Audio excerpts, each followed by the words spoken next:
guys, AC Card Shark back again, just back with a, I guess like a forgotten pickups or a forgotten additions video. I'm in the middle of packing this game room up. Those of you who have watched my streams know that Mindy and I are house hunting and looking for a new place to live in a bigger house and just better for the family. So that obviously would include having to pack up this game room, which you never got a tour of. Sorry. Obviously, you'll get a tour of the new one once it's built. And, you know, if we get the house we're looking for, I will be able to build basically a custom game room in the basement. So, you know, neither here nor there. Cross your fingers we get that house. As I'm packing some boxes up, I found some stuff, some additions that I never showed you guys. Some stuff I picked up in the past I just never came across and never just put it into a video. So just some random stuff, some figures, some games. That's about it. Figures and games. I just wanted to share it with you guys. There might be another part to this video, or I may just put this one out. Actually, you know what? I'm just going to put this one out, and then if I come across anything else that I forgot to show you guys, I'll just make more videos. So first two things I found. World of Nintendo figures, a little bit harder to come by. I found these at Toys R Us. The orange squid from Splatoon. Let me show you this way so I can actually see. Orange squid from Splatoon. The you know, little mini figure, little mini guy. Just really awesome. I love Splatoon. So when I saw that, I know it's harder to come by. I picked it up. Another one that's hard to come by, and basically I picked it up because of the fact it's hard to find. That is Metroid. So again, the mini size Metroid figure. Those are a little bit harder to find, so I picked those up. Something I just picked up because it was on sale, and eventually I'll have this game to play it, but I just absolutely love the little mini figures, especially the arcade machine. That is the Midway arcade set for LEGO Dimensions. As you can see, there's a mini arcade machine, Lego size, like a Lego size arcade machine, which I thought was awesome. And then you've got Gamer Kid, so it's got like a guy with like a Space Invaders type shirt, like a nickel or a quarter in his hand, and like a Red Bull or a soda, which is awesome. And then you've got Spy Hunter, the car from Spy Hunter. So I just thought those were three awesome Lego figures that just to have the figures alone is awesome. But like I said, eventually I will have Lego Dimensions to play it on. I'm not collecting that. I just want to get the couple levels that I would like to play, like as you've seen before. As I actually have it right here. I have the Back to the Future set along with the Doc Brown like edition because I absolutely love Hill Valley and Back to the Future. I've got the Bart Simpson fun pack. Eventually I'll get all the Simpsons ones because I just love Springfield and the Simpsons show. So, you know, that's just literally going to be ones I want to play. I'm not collecting for an entire collection because that would be insane. So those, you know, I picked up that Midway set. And then the last, like, oh no, I'm sorry, two more things. Saw this at Walmart. I know these are hard to come by. They're not my favorite figures. I made the mistake of not collecting the first series of these because I really loved them. And I picked this up just because it was in great condition. And I just, you know, if it becomes something, I'll sell it. If not, it's just kind of cool because it's Mario themed. So the next line of Super Mario Hot Wheels. Again, I'm not really loving the look of the car. If you can, I don't even know if you can even see that. It's tough to see with the glare, but I'm not really loving that whole look to this car or anything. But they eventually hold some value, and like I said, if it gets to be something special, I'll probably unload it. But just the fact that I found a Mario car, and on the back you can see there's 6 cars. One for each character, and it resembles him, but whatever. Like I said, it was like $3. I was like, you know what, it's Mario themed. I will pick it up for the collection, and if it like I said, becomes something, I will sell that off. An awesome figure I found again at Toys R Us. Could not pass this up for my collection. Again, I'm starting to collect a little bit for this series because I love the game so much, and as you know, I've been streaming it. It's made by NECA. Which, if you guys are fans of collectible like figures and stuff, you know NECA is like a #1 in the business, or one of the top ones. I did pick up an Uncharted 4 Thief's and Nathan Drake statue figure, whatever you want to call it. It comes in like a nice thick box here, nice artwork all around it like that, and then actually the cover actually is Velcroed and it opens up, and then there you can see. I'll try to get a little bit closer for you. It has interchangeable heads and fists and everything else. Obviously, I'm not taking this out of the box. It will stay like this for display with my Uncharted stuff. To go along with stuff like collectibles like my Uncharted 4 PS4 controller, the statue from the Libertalia edition of Uncharted 4.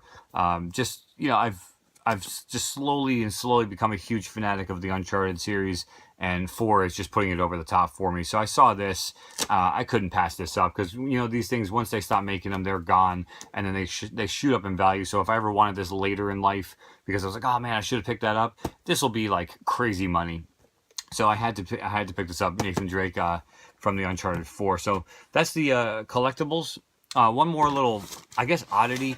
Not really an oddity. It's just something. It's different, game related, but it came in the mail from Kickstarter from a few years back. Thing is heavy as all hell. I backed this. I proudly backed this a while ago, and it finally came out. Finally got to me in the mail. Hardcover book. Put out by Pat Contry, otherwise known as Pat the NES Punk here on YouTube. That is the Ultimate Nintendo Guide to the NES Library from 85 to 95. As you can see, I mean, this is like an absolutely beautiful, beautiful book. There's the spine there, so it looks great on a shelf. And then on the back, you've got a bunch of the different cover art and everything else. Just to show you an example of the inside. I mean, the inside, ow, I just hit myself in the face. The inside, this thing's like a brick too. This the inside cover's got a lot of the artwork and stuff, and different ads and posters. Let's find Kung Fu, just because that's my game. That's my jam.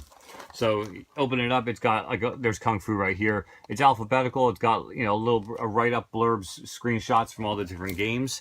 And for Kung Fu, they gave it a 4.5 star actually, which is surprising. I know Pixel Sandwich will not agree with that, but it's just got different stuff about it and everything. And Pat was actually the one. There's a bunch of different contributors to this book. Pat, I know, is obviously the main guy. Then they have other people who I'm not sure exactly who, because there's different initials based on the review and the comments. I want to see if it has anything on here. But if you actually go to the back of the book, I don't see anything that's at least handy right now to tell you who is who. Let me see. No, it doesn't really tell you. If you go to the back of the book, it goes through and it has a list of all the different contributors from Kickstarter. My name is in there. My actual name is in there, not AC Card Shark. And so it's just really neat. It's just something to be really proud to be a part of. And it has all the official releases in here. And then if you actually get to the back section somewhere, hold on, still going through the actual releases. Wally Bear and the No Gang. I have that. That's amazing. This actually will also help in collecting for the system as well. All right, so not only do you have the North American releases, because that's the main system, so to speak, you also have a whole section, let's see if I can show you, on PAL exclusive releases. So if you go through, like Aladdin, Asterisk, Banana Prince, Beauty and the Beast, I mean, these are all games I have. I mean, because as you know, for a while I was importing from Europe and stuff. Crackout I have, Devil World I have. There's just a bunch. There's a bunch I don't have, and there's some that are crazy money, like Hammer and Harry. I don't have that because it's like $400. Lion King I do have. Just games like that. The Smurfs, which I have complete in box right over there. If you remember, I got it from Germany, I believe. So there's a whole section on that. Then there's also a whole section of HES exclusive, which I don't believe I have very many of those. It's Home Entertainment Suppliers. It's an Australian company. And again, if you don't know about these crazy releases like that, it explains everything in here. Now, HES recently just popped up into my collector app, and I had no idea these games even existed. So this is really, really awesome to find information about this. And actually, I do have an HES game, Little Red Hood. I didn't even know I had an HES game, which I think is that over here too somewhere? Yeah, it's right there actually. So you got those, and you have the special and the promo cartridges, which are like the Aladdin cartridges, which I do have. You also have the Miracle Piano Teaching System, the NES World Championships. Ones that really aren't considered part of your main collection. You have your test cartridges, which I will show you right here, like the yellow test cartridges, which were distributed by Nintendo to repair centers, basically. And then you've got cart variants. So you've got like Athletic World, Blades of Steel had, that's a famous one, the red label and the silver label. No real reason behind it, just the fact that there was two labels. Legend of Zelda had the gray cart and the gold cart. Metroid had theirs. King of Kings had theirs. Impossible Mission had 3. I mean, there's crazy amounts of variants on the system, which is cool. Colored Dreams had variants, and it goes into like all the accessories and stuff. I mean, I've already gone on way too long about this. If you guys haven't, if you didn't back this on Kickstarter, look this up. If you're an NES fan, please pick this book up. It's not just because it's helping a YouTuber out. I mean, he already made plenty of money on this, I'm sure. But this is an absolute gem of a book when it comes to collecting and just learning about the NES. So if you guys are interested, it is called Ultimate Nintendo Guide to the NES Library. It is put out by Pat the NES Punk, otherwise known as Pat Contry. Fully recommend this book. So anyway, and then onto the game pickups. There's 5 that I found that I realized I never put into a video. The first one, first 2 actually, I got off of GameFly. They were having some kind of sale, and I picked it up. First one, $8 I picked this up for. I remember because it was such a steal. Homefront: The Revolution, $8 on GameFly, or 8 and change, basically $9 essentially. Didn't get great reviews, but for $8 and change or whatever, I'm picking up a Homefront game. You know, I love the first Homefront. I know it's not anywhere near that, but whatever. The second game I picked up from GameFly, I already picked up from GameFly, resold it to my coworker because I got it on Xbox One and I didn't want it on the Xbox One.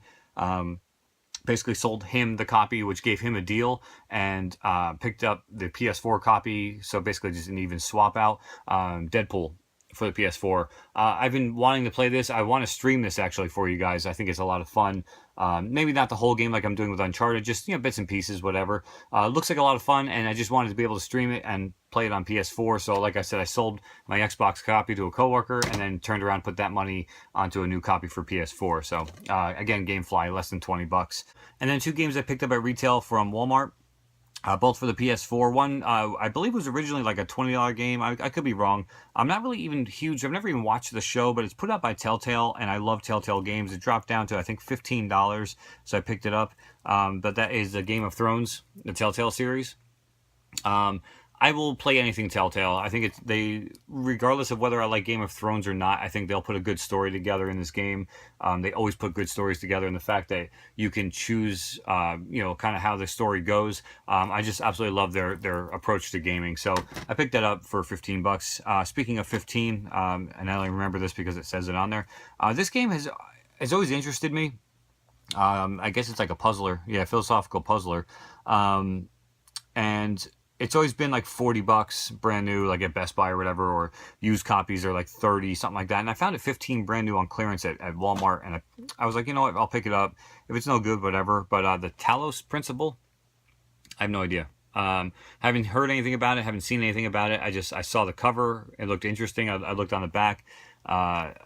IGN Spain gave it a 9 out of 10. Eurogamer 9 out of 10. PC World 4.5 out of 5, or basically a 9 out of 10. Games Beat 9 out of 10. So I mean, it sounds pretty cool. It says choose your own path through the game's non-linear world. Explore a story about humanity, technology, and civilization. Overcome more than 150 immersive puzzles in a stunning world. Sounds good to me. For $15, it sounds good. So I did pick that up to expand my PS4 collection, which I believe is now up to, God, like 44 games now or something crazy like that. So I think I'm curbing it on the PS4 for a while until I beat these. And then the gem pickup, I think that should wrap up this video. Unless, like I said, if I come across more, I'll do another video for you. The gem pickup, I've been waiting probably months for this to come out. I heard about it. GameStop knew nothing about it. Best Buy knew nothing about it. I heard about it. I forget where. I want to say GameFly. It was on the coming soon list, and I was like, what the hell is this? So I researched into it and found out what it was, and it is amazing.